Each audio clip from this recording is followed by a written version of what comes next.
Hi. Any injury updates before tonight? Uh, to be honest, we got a good amount. It's easier just to let the report come out than me comment on all of them. So I'm just going to wait for that. That'll be easier.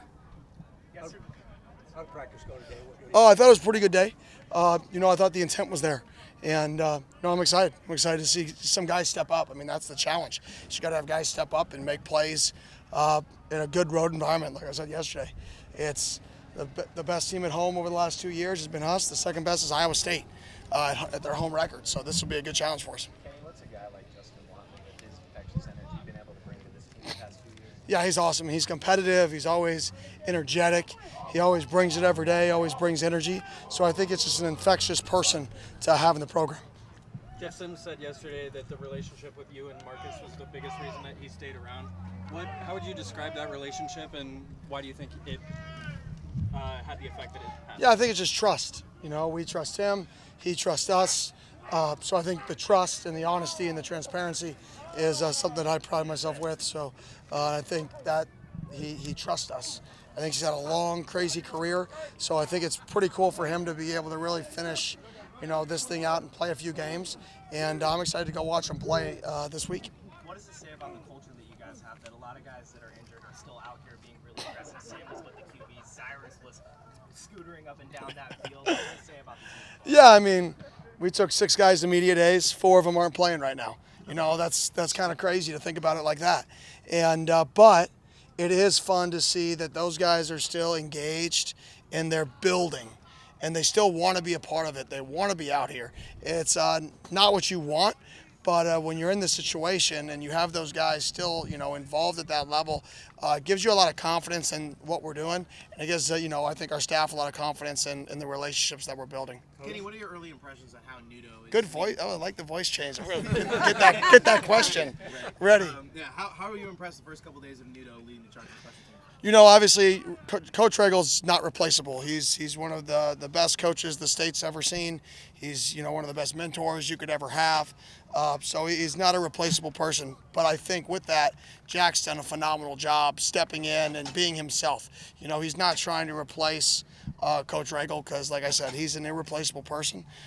But he's stepping in and being himself. And I think the guys are responding to Jack being himself and the knowledge that he has. So I've been really pleased with how he's done so far. Kenny, with so many injuries on your team, Iowa State dealing with the same thing, is this kind of a battle of the walking wounded of survival center? No, it's a battle of 2 really good teams that are frustrated, probably that, we're not winning more games.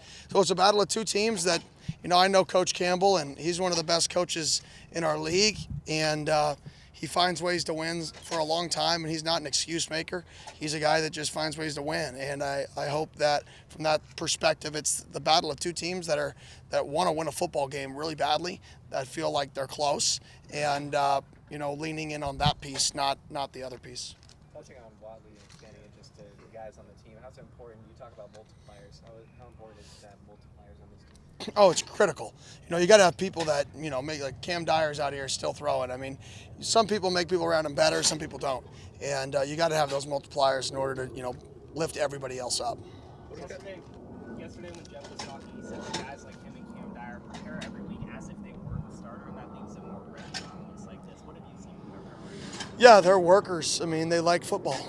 And when you like football, you multiply the people around you, and then you're ready for your moment. Like Jeff did an unbelievable job last week coming in, converting a 4th down, then getting us into field goal range, and then coming in again later in the game and moving the ball down the field and scoring. So Jeff did a great job last week, and we got a lot of confidence in Jeff. Going to this game, we know he's going to be the starter 100%. So I really feel like we can put together a plan around him and his skill set, and versus a defense that's a little different than some defenses we face just structurally. So it's good to know that he's going into this thing, and we got a lot of confidence. What have you seen from Cam and Jeff and just the way they kind of work together with one another? Yeah, they've built a really, really good relationship. It's like his older brother now. They're always together. They're always joking around. Cam's always asking Jeff questions. So it's like I said, it goes back to that culture piece. It's cool to see the vets really embrace the younger guys and want to see them succeed. Obviously, still trying to win as many games as possible. With 4 regular season games left, is there any consideration maybe get some of the younger guys in there with the redshirt rule? No, we're trying to win games, 100%. I mean, it's funny how far a year makes. A year ago, we'd be fired up, juiced up one game at a time, and now the noise is completely different. Like, I don't get asked that question last year, and that's what we have to prevent ourselves from feeding into, is that the goal is we got to go win as many games as we can and be as successful as possible to build this place, and it's not going to happen overnight. We're going to have highs, we're going to have lows together. It's going to be up, it's going to be down. I've said it over and over. It's to get here and to make the minimum expectation higher, so over the next forever long time that we get to be here before we all get fired, which is the inevitable, we can build the best program we can build here. You guys good? Thank you.